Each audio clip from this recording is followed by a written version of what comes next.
నమస్తే, welcome to our channel. ఈరోజు మనతో పాటు ప్రస్తుతం ఉన్న గెస్ట్ టీఆర్ఎస్ లీడర్ రజితక్క గారు ఉన్నారు. మన అక్కతోనైతే మాట్లాడి తెలుసుకుందాం. ప్రస్తుతం తెలంగాణ రాష్ట్రంలో కాంగ్రెస్ పాలన ఎలా ఉందో అక్క మాటలను విందాం. అక్క నమస్తే. అక్క నమస్తే. ఎలా ఉన్నారు అక్క? బాగున్నాను అక్క. ఇప్పుడైతే కాంగ్రెస్ ప్రభుత్వం వచ్చైతే 2.5 సంవత్సరాలు జరుగుతుంది. మరి తెలంగాణలో కాంగ్రెస్ పాలన ఎలా ఉంది అక్క? అసలు తెలంగాణ రాష్ట్రంలో ప్రజలే చెప్తున్నారు ఏమీ అభివృద్ధి పనులు జరగలేదని, ఇచ్చిన హామీల వరకే ఉన్నాయని. ప్రజలందరూ బయటకు వచ్చి కేసీఆర్ సార్ బయటికి రండి అని చెప్తున్నారు. ఇంకా పాలన గురించి ఇదే నిదర్శనం. మీ మీడియా మిత్రులకు కూడా అందరికీ తెలుసు. హామీలు ఇచ్చారు కానీ పథకాలు ఏమీ ఇంప్లిమెంట్ చేయలేదని ప్రజలే అందరూ రోడ్ల మీదకి వచ్చి చెప్తున్నారు. ఇదంతా చూస్తున్నాక రేవంత్ రెడ్డి గారు పదే పదే ఏ సభలో అయినా మీటింగ్ లో అయినా ఒకటి అంటారు, బీఆర్ఎస్ అనే మొక్కను మెలవనివ్వను అని రేవంత్ రెడ్డి గారు పదే పదే అంటున్నారు. మరి అది సాధ్యమయ్యే పనేనా? బీఆర్ఎస్ మొక్క కాదు, అది మహావృక్షము. ఎందుకంటే ప్రజల్లో నాటుకుపోయిన అది మహావృక్షము. ఉద్యమం కాలం నుంచి కేసీఆర్ గారిని ఒక నాయకుడిగా, ఒక ఉద్యమ సహచరుడిగా మరియు ఉద్యమంలో ఆయన చేసిన పాత్ర కీలకమైంది కాబట్టి ఆయన ఒక దేవుడిగా కూడా వాళ్ళు ప్రజల గుండెల్లో ఉన్నారు. పార్టీ మారింది ఒక 5 సంవత్సరాలు తప్ప బీఆర్ఎస్ పార్టీ ఒక మహావృక్షము.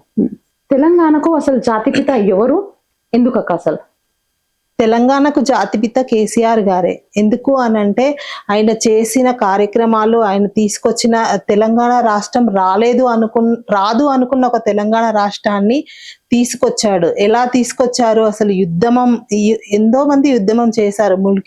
ములికి కాలం నుంచి యుద్ధమాలు చేశారు, కానీ ఎవరు తెలంగాణ రాష్ట్రాన్ని తీసుకురాలేకపోయారు. తెలంగాణ రాష్ట్రాన్ని తీసుకురావడంలో కేసీఆర్ గారి పాత్ర ఎంతనో ప్రజలకు తెలుసు, మన మీడియా మిత్రులకు మీకు కూడా తెలుసు. ఎందుకంటే ఆయన చాలా అద్భుతమైన ప్రతిభాశాలి, సమర్థవంతమైన నాయకుడు. యుద్ధమాన్ని చాలా చతురతతో చాకచక్యంగా ముందుకు తీసుకెళ్లాడు. అట్లా తీసుకెళ్లాడు కాబట్టే తెలంగాణ రాష్ట్రం సాధ్యమైంది.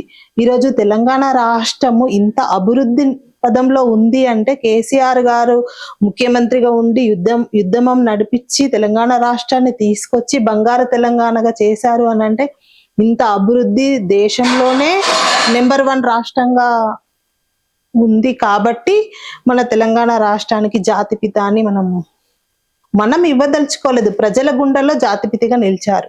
అంటే అంటున్నారు కదా, ఇప్పుడు జాతిపిత అని మనము తెలంగాణ ఫాదర్ అని అన్నది, అంటే ఇప్పుడు మహాత్మా గాంధీని అనొచ్చు, కానీ కేసీఆర్ గారు అని ఎలా అని కూడా ప్రతిపక్షాలు అంటున్నారు. మరి అసలు ప్రతిపక్షాలకు ఒకటే నేను చెప్తున్నాను ఏంటంటే, మన రాష్ట్రాన్ని తీసుకొచ్చే క్రమంలో ఎంతో పెద్ద వాళ్ళకి, ఎంతో మహానాయకులకు చేతగాని పని కేసీఆర్ గారు చేశారు. అంటే కేసీఆర్ గారు మానవ రూపంలో ఉన్న ఒక విష్ణుమూర్తి అని మేము అనుకుంటాము బీఆర్ఎస్ వాళ్ళము. ఎందుకంటే ఎన్నో యుద్ధమాలు, ఎంతో మహా నాయకులని వాళ్ళ మెడలు వంచి మరి తెలంగాణ రాష్ట్రాన్ని తీసుకొచ్చి తెలంగాణ ప్రజలకు ఒక బంగారు తెలంగాణ చూపిస్తానని చూపించారు. ఇంకా ఆయన జాతిపిత అనకుంటే తెలంగాణ ప్రజలు ఇంకేమంటారు? తెలంగాణ జాతిపిత కేసీఆర్ గారు. అన్ని విషయాలలో ఆయన జాతిపితకు అర్హుడు. కేసీఆర్ గారు అనే వ్యక్తి లేకపోతే తెలంగాణ సాధ్యం అయ్యేదేనా? అసలు ఎట్టి పరిస్థితుల్లో అయ్యేది కాదు. ఎందుకంటారు? ఎందుకు అనంటే ఆయనకున్న రాజకీయ ఎత్తుగడలు, ఆయనకున్న రాజకీయంలో అనుభవము, ఆయనకున్న రాజకీయ ప్రజల మనస్సులో ఏముందో తెలిసిన నాయకుడు. అందుకనే తెలంగాణ రాష్ట్రాన్ని తీసుకురాగలిగిన మహానేత కేసీఆర్ గారు. ఎందుకు అనంటే ఒక యుద్ధమం స్టార్ట్ చేస్తే యుద్ధమాన్ని ఎలా సక్సెస్ చేయాలి అని ఆయనకు తెలుసు. యుద్ధమం ఎలా చేస్తే మనం పెద్దలను మెడలు వంచి మన తెలంగాణ రాష్ట్రాన్ని తీసుకురావచ్చు అనే ఎత్తుగడ ఆయనకు తెలుసు. ప్రజల అవసరాలు ఆయనకు తెలుసు. తెలంగాణ రాష్ట్రం ఎందుకు ఇంత ఇదిగా కొట్లాడాలి అన్నది ఆయనకు తెలుసు. ఎందుకు అనంటే తెలంగాణ రాష్ట్రంలో వాటర్ వల్ల ఎంత ఇబ్బంది పడుతున్నారు ప్రజలు, సంక్షేమం లేదు, అభివృద్ధి లేదు అనేది ఆయనకు బాగా మనస్సులో ఉండిపోయిన విషయం. అది నా ప్రజలకు నేను ఏం చేస్తే అభివృద్ధి పదంలో నా రాష్ట్రం ఉండగలుగుతుంది అనే ఆలోచనతో ఆయన ప్రజలందరూ నా బిడ్డలు అనుకొని చేసి అహర్నిశలు ఆయన కష్టపడి ఆయన ఎలా అయితే తెలంగాణ వస్తది అని చెప్పి ఆయన 1కి 10 సార్లు ఆ నిద్రలేని రాత్రులు కొన్ని సంవత్సరాలు గడిపి సాధించిన రాష్ట్రము. అంటే చాలా అంటే తెలంగాణ ఉద్యమంలో అసలు ఎన్నో రోడ్లు ఎక్కినాయి, ఒంట వార్పు అనేది చాలా జరిగాయి కదా అసలుకి. మళ్ళీ కూడా అసలుకి వాటర్ కోసము అని అంటే నీళ్ళ కోసం అంటే మిషన్ భగీరథ కూడా తీసుకొచ్చారు అసలుకి కేసీఆర్ గారు అయితే మనం చూడొచ్చు. మనం ఇప్పుడైతే ప్రస్తుతం అంటే చెప్తున్నారు ఏంది అని అంటే తెలంగాణ రాష్ట్రంలో అంటే 10 ఏళ్ళు టిఆర్ఎస్ ప్రభుత్వం పరిపాలించింది. ఆ 10 ఏళ్ల కాలంలో డ్రగ్స్ గంజాయి విచ్చలవిడిగా సాగిందని కాంగ్రెస్ వాళ్ళు అంటున్నారు. మరి దానిపై మీ అభిప్రాయం ఏంటి అసలుకి?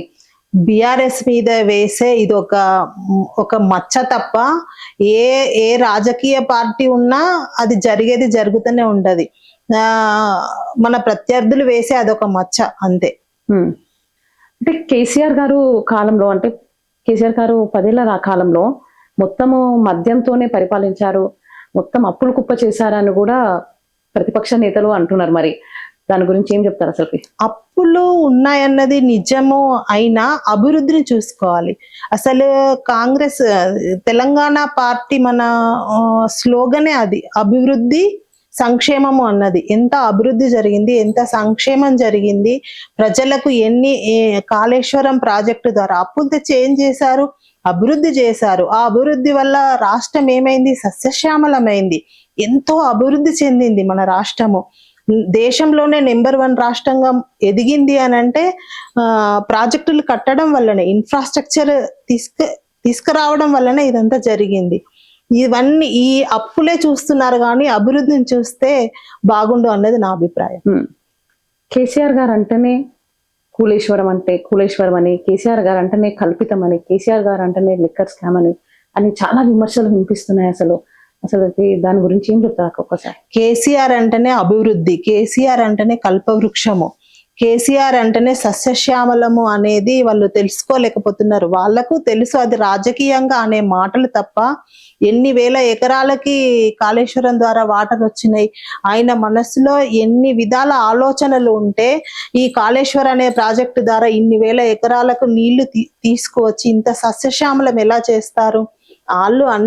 వాళ్ళు మాట్లాడే మాటలు ఏమైనా రాజకీయ పరంగా మాట్లాడతారు కానీ వాళ్లకు తెలుసు కేసీఆర్ గారు ఒక మహానేత అని, ఆయన మానవ రూపంలో ఉన్న ఒక దైవం అని తెలంగాణకు అందరికీ తెలుసు. కారు సారు 16 అని మాట్లాడిన వాళ్ళు పార్లమెంట్ లో 0 సీట్లు తెచ్చుకున్నారు. అసలు బిఆర్ఎస్ ఉందా? ఎక్కడ ఎలక్షన్స్లలో ఓడిపోయింది, బిఆర్ఎస్ ఇప్పుడు లేదు, బిఆర్ఎస్ లేదు అని కూడా ప్రతిపక్షాల నేతలు అంటున్నారు. మరి దాని గురించి ఏం చెప్తారు అసలు? బిఆర్ఎస్ పార్టీ అనేది అదేం మామూలుగా వచ్చిపోయే పార్టీ కాదు, అది యుద్ధమంతో వచ్చిన పార్టీ కాబట్టి ప్రతి మనిషి గుండెల్లో ఆ పార్టీ ఉంటది. ఇప్పుడు గెలుపు ఓటములు అనేవి అది రాజకీయ పరంగా సహజమే. ఎందుకు అనంటే ఒక 10 సంవత్సరాలు సస్యశ్యామలంగా పాలించిన తెలంగాణ రాష్ట్రము కాంగ్రెస్ వాళ్ళు చెప్పిన హామీలకు ప్రలోభపడి ఓటు వేశారు తప్ప బిఆర్ఎస్ పార్టీని కాదని కాదు, ఇంకా అభివృద్ధి చెందుతుందని ఓటేశారు. కానీ ఇంకా అభివృద్ధి చెందకపోను మన జీడిపిలో కూడా మనం వెనకబడిపోయాము అనేది నా అభిప్రాయం. తెలంగాణలో స్టూడెంట్ ఎడ్యుకేషన్ పాలసీ ఎలా ఉందంటారు అసలు? గతం అయితే చాలా బాగుంది. ఎందుకంటే ఒక పేదింటి నుంచి వచ్చిన విద్యార్థి ఒక US లోనో ఒక కెనడాలోనో విద్యాభ్యాసం చేయాలనే కోరిక ఉంటే వాళ్ళు పంపించని పరిస్థితి ఉంటే ఫీజు రియంబర్స్మెంట్ ఇచ్చి అబ్రాడ్ విద్యకు కానీ ఇక్కడ ఎడ్యుకేషన్ కానీ ఫీజు రియంబర్స్మెంట్ ఇచ్చి పంపించిన పార్టీ బిఆర్ఎస్ పార్టీ. ఇప్పుడు నత్తనడకనే నడుస్తుందని చెప్పొచ్చు. ఇదే బాస్ ఫామ్ హౌస్ బిల్లా రంగాలు సర్దుకోండి అని పదే రేవంత్ రెడ్డి గారు అంటున్నారు. అంటే కాంగ్రెస్ ప్రభుత్వం వచ్చినాక అంటే కాంగ్రెస్ నిజంగా అంత బలపడిందా అసలు ఇక్కడ మన తెలంగాణ రాష్ట్రంలో? బలపడలేదు. బాస్ అక్కడ ఉన్నాడు అని అంటే బలమైన నాయకత్వాన్ని మళ్ళీ ముందుకు తీసుకురావడానికి ఆయన ఇంకా కార్యాచరణ ఎలా నడిపించాలని ప్రజలు ఏమనుకుంటున్నారు అని గమనించడం మట్టుకే ఉన్నారు. కానీ ఫామ్ హౌస్ లో బాస్ ఉంటే చాలా అద్భుతమైన ప్రణాళికలు ఇంకా 3 సంవత్సరాలు లో ఏం ప్రణాళిక చేయాలని ఆలోచించుకుంటున్నారు. ఇంకా ఎంత అభివృద్ధి చేస్తే తెలంగాణ రాష్ట్రం అభివృద్ధి చెందుతుంది, నాకు ఈ టైం దొరికిందని ఆలోచించుకుంటారు తప్ప బాసు ఊరికే ఉన్నారు, ఫామ్ హౌస్ లో ఉన్నారని కాదు. కానీ చాలా మంది అందరూ వెయిట్ చేస్తున్నారు, కేసీఆర్ గారు బయటికి ఎప్పుడు వస్తారు, కేసీఆర్ గారు వచ్చి ప్రజలను ఎప్పుడు పలకరిస్తారు, కేసీఆర్ గారు వస్తే బాగుండు మళ్ళీ అని అన్నట్టు ఉన్నారు. కానీ ఇంతవరకు కేసీఆర్ గారు బయటికి రాకపోవడం గల కారణం ఏంటి అంటారు అసలు? కారణాలు ఏమి లేవు. ఎందుకంటే కేసీఆర్ గారంత మహానాయకుడు వచ్చే అంత గొప్ప పరిపాలన కూడా ఇక్కడ ఏం లేదు. అన్న కేటీఆర్ అన్న హరీష్ అన్న వాళ్ళు వస్తున్నారు, వాళ్ళు తగిన వాటి మీద మాట్లాడుతున్నారు, వస్తారు. ఎప్పుడు వస్తారు? ఆయన మహా ప్రణాళిక రూపొందించి బాసు కాముగా ఉన్నాడు అని అనుకుంటే అదో పెద్దగా అభివృద్ధి పథకం రచిస్తున్నానని అర్థం. ఇది ప్రజాపాలన లేదా దగా పాలన? దగా పాలనే అనుకుంటున్నాను. హామీల వట్టుకే ఉన్న పాలన ఇది. ఎందుకంటే ఇచ్చిన హామీలు నత్తనడకన సాగుతున్నాయి, ఒకే ఒక హామీ అమల్లో ఉందని ప్రజలందరూ అంటున్నారు. నేను ఒక 100 మందిని నేను అడుగుతున్నాను పాలన ఎలా ఉంది ఏంటి అని. మేము ఏదో హామీలను చూసి ఓటేసాం గానీ ఈ పాలన అయితే మాకు అస్సలు నచ్చట్లేదు, కేసీఆర్ గారు ఎప్పుడు వస్తారు అని కొందరు మీడియా ముందుకు వస్తున్నారు, కొందరు మనసులో అనుకుంటున్నారు ఎలక్షన్స్ వస్తే గనక అత్యధిక మెజారిటీతో కేసీఆర్ ని గెలిపించడానికి తెలంగాణ ప్రజలు ముందడుగులో ఉన్నారు. గత 10 ఏళ్లలో ఉన్న తెలంగాణ అస్తిత్వ విధానం ఇప్పుడు ఉన్న తెలంగాణ అస్తిత్వ విధానం ఎలా ఉన్నాయి అసలుకి? చాలా తేడా ఉంది. ఎందుకంటే గత ప్రభుత్వంలో ఉన్న విధానం ఏంటంటే ప్రజల అవసరాలను గమనించి చేసిన పాలన గత ప్రభుత్వంది. ఇప్పుడు ఏమైనా ఇచ్చిన హామీలనే వాళ్ళు నెరవేర్చలేకపోతున్నారు.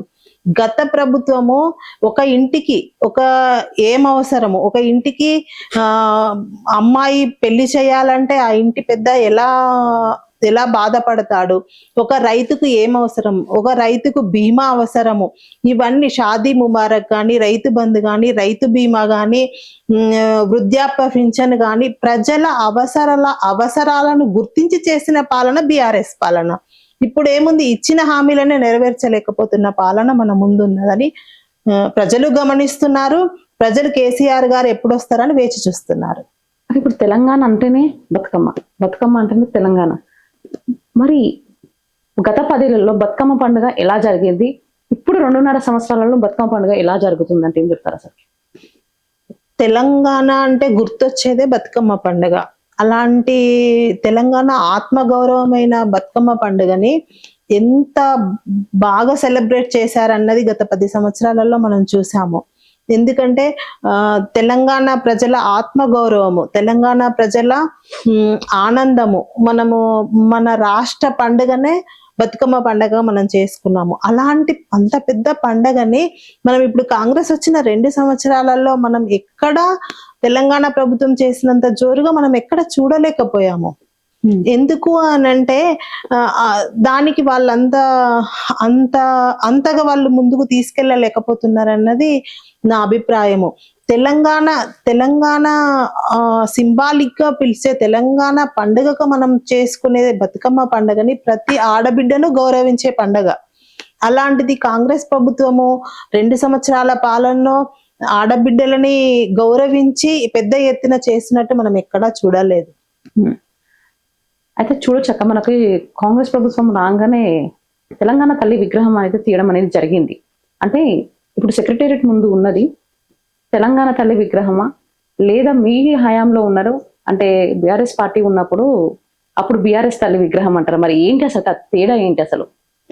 అసలు మనం ఇప్పుడు ఇంతకు ముందు మనం చెప్పుకున్నట్టు మన తెలంగాణకు ప్రతీకనే బతుకమ్మ అని చెప్పుకున్నాము. అంటే తెలంగాణ తల్లి విగ్రహం బీఆర్ఎస్ పార్టీ పెట్టినప్పుడు తెలంగాణ తల్లి చేతిలో బతుకమ్మ ఉండేది. ఆ బతుకమ్మనే ఇప్పుడు ఈ ప్రభుత్వం తీసేసింది. మనం ఇప్పుడు తెలంగాణ గౌరవాన్ని తీసేసినట్టుగా ఆడబిడ్డలు చాలా మంది తన మనసులోనే అనుకున్నారు. ఇప్పుడు పెట్టిన విగ్రహం అయితే తెలంగాణ అంటే తీసివేయడము ఉంచడము అని అన్నది అది వాళ్ళ అభిప్రాయం మీద ఆధారపడి ఉంటది. కానీ తీసివేయడం వల్ల అయితే తెలంగాణ ఆడబిడ్డలందరూ తన ఆత్మగౌరవంగా చాలా బాధపడినట్లు అందరూ అనుకున్నారు. ఎందుకంటే తెలంగాణ తల్లి విగ్రహంలో ఇదేం మన తెలంగాణని ప్రెజెంట్ చేసే విధంగా పెట్టారు. అంటే ఒక చేతిలో బతుకమ్మని, ఒక చేతిలో కంకులని, ఆ చీర రంగుని అంతా కలగలిపి ఒక అమ్మవారు ఎలా ఉంటారో అలా పెట్టారు. అంటే మనం ఎక్కడైనా మన తెలంగాణ సింబాలిక్ చూయించుకోవాలంటే అది మనం చూయించుకుంటే సరిపోయేది. ఇప్పుడు వాళ్ళు పెట్టిన విగ్రహంలో బతుకమ్మ లేదు, మరేం లేదని నా అభిప్రాయం. తెలంగాణలో ఇప్పటికిప్పుడు గాంధీ విగ్రహం పెట్టాల్సిన అవసరం ఏముంది అన్నట్టు? అంటే మన తెలంగాణలో గాంధీ విగ్రహాలు ఏమన్నా కరువయ్యాయంటారా? అసలు ఎందుకు పెట్టాల్సి వస్తుంది ఇప్పుడు గాంధీ విగ్రహం? అది కాంగ్రెస్ వాళ్ళను ఆ క్వశ్చన్ వేస్తే బాగుంటది. చాలా మట్టుకు విగ్రహాలు అయితే మన తెలంగాణలో ఉన్నాయి. ఇప్పుడు అత్యవసరం అయితే లేదు. అంటే ఇప్పుడైతే దానికోసమని విగ్రహం కోసమని ఒక 5,000 కోట్లు అయితే ఖర్చు పెట్టి మరీ ఏర్పాటు చేస్తున్నారు. మరి ఇప్పుడు అది కూడా ప్రజల ఇల్లు కూడా కొట్టి మళ్ళీ ఏర్పాటు చేస్తున్నారు. అసలు దాని గురించి ఏమంటారు? అసలు మీ అభిప్రాయం ఏంటి అసలు? అంటే ఒక బీద ప్రజలను కాపాడమని మహాత్మా గాంధీ అన్నారు, కానీ బీద ప్రజల ఇల్లు కూడా కూలగొట్టేసి మరి గాంధీ విగ్రహం పెట్టాల్సిన అవసరం లేదని నా అభిప్రాయము. ఎందుకంటే ఇల్లు అనేది ఎంత అవసరమో మనకు తెలుసు.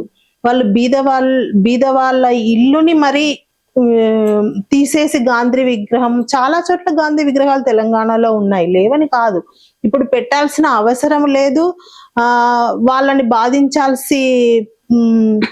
బాధించాల్సి పెట్టినా ప్రజలది ఆమోదయోగ్యంగా అయితే లేదు. అది కాంగ్రెస్ వచ్చాక నిరుద్యోగ సమస్య అనేది పెరిగిందని అంటున్నారు. అసలుకి నిజంగా నిరుద్యోగ సమస్య అనేది తెలంగాణ రాష్ట్రంలో అసలుకి ఎప్పుడైనా తీరనుందా? అసలు తీరనుంది. ఇప్పుడు కేసీఆర్ గారి ప్రభుత్వంలో చాలా మట్టుకు గ్రూప్ 1 అన్ని కాంపిటేటివ్ ఎగ్జామ్స్ అన్ని వచ్చాయి.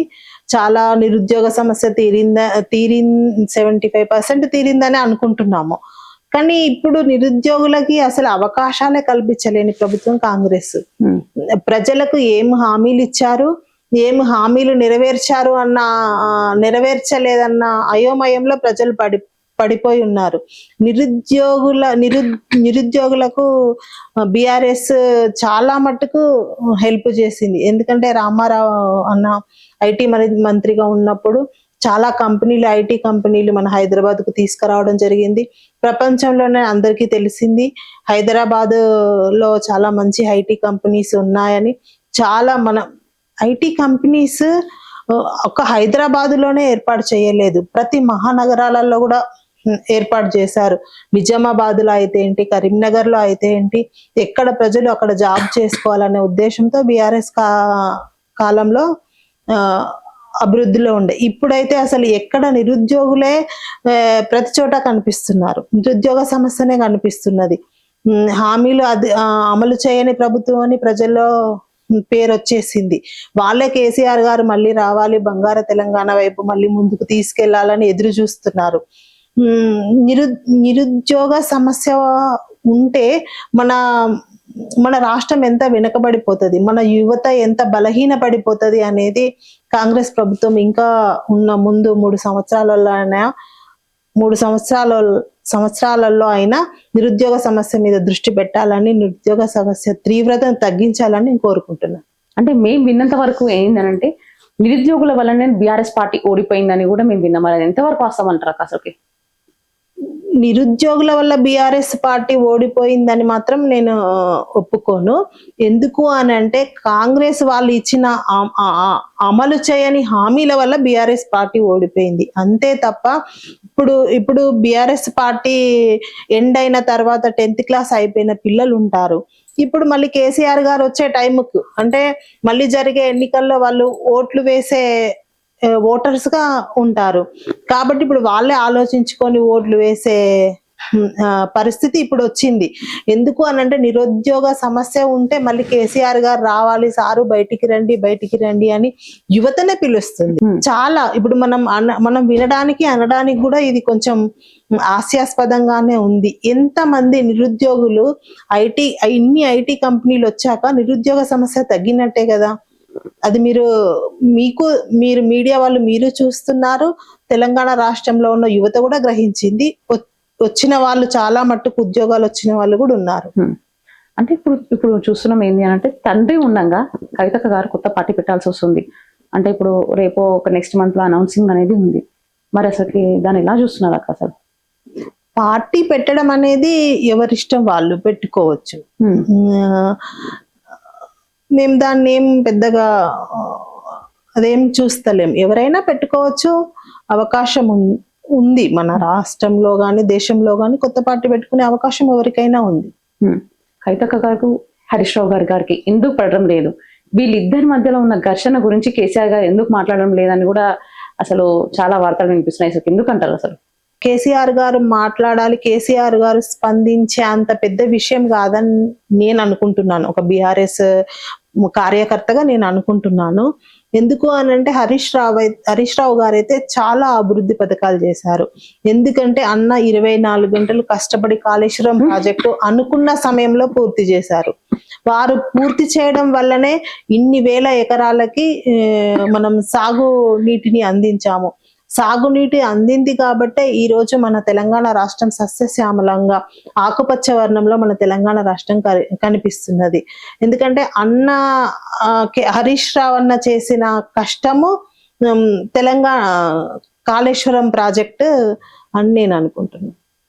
అంటే మన రాష్ట్రంలో అంటే మొత్తంలో ఎన్ని పార్టీలు ఉండంక రజితక్కకి కేసీఆర్ ఏంది బీఆర్ఎస్ పార్టీ అంటే ఎందుకు ఇష్టం అసలు? మా ఫాదర్ టీచరు. మాకైతే రాజకీయంగా ఎలాంటి సంబంధం లేని ఫ్యామిలీ. అటు మా హస్బెండ్ పరంగా, మా ఫాదర్ పరంగా. కానీ ఒక్క కేసీఆర్ గారి వల్లనే నాకు రాజకీయాల్లోకి రావాలనే ఆలోచన కలిగింది.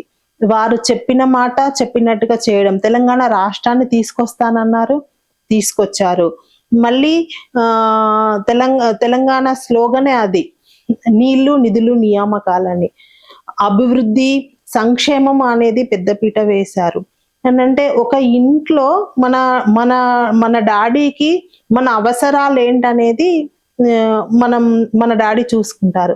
అలాంటిది తెలంగాణ అవసరాలు ఏంటనేది ఒక తండ్రిగా, తెలంగాణ రాష్ట్రానికే ఒక తండ్రిగా అన్ని విధాలా చూసుకున్నారు. మీరు చూస్తే షాదీ ముబారక్ ఏంటి, కళ్యాణ లక్ష్మి ఏంటి, రైతు బంధు ఏంటి, రైతు బీమా ఏంటి, ఇంటింటికి మిషన్ కాకతీయ ఏంటి, మిషన్ భగీరథ ఏంటి, ఇవన్నీ, డబుల్ బెడ్రూమ్ పథకం ఏంటి, సింగిల్ బెడ్రూమ్ ఉన్న రూముని లేదు డబుల్ బెడ్రూమ్ ఉండాలి, ఆడవాళ్ళు చీర మార్చుకుంటే అనేది ఒక ఒక ఒక ఒక ఒక తండ్రి ఎలా ఆలోచిస్తాడో అలా ఆలోచించి ముఖ్యమంత్రిగా తను వచ్చిన తర్వాత ఇన్ని మార్పులు చేశారు. అంటే మన కోసం ఆలోచించేది మన తండ్రి మాత్రమే.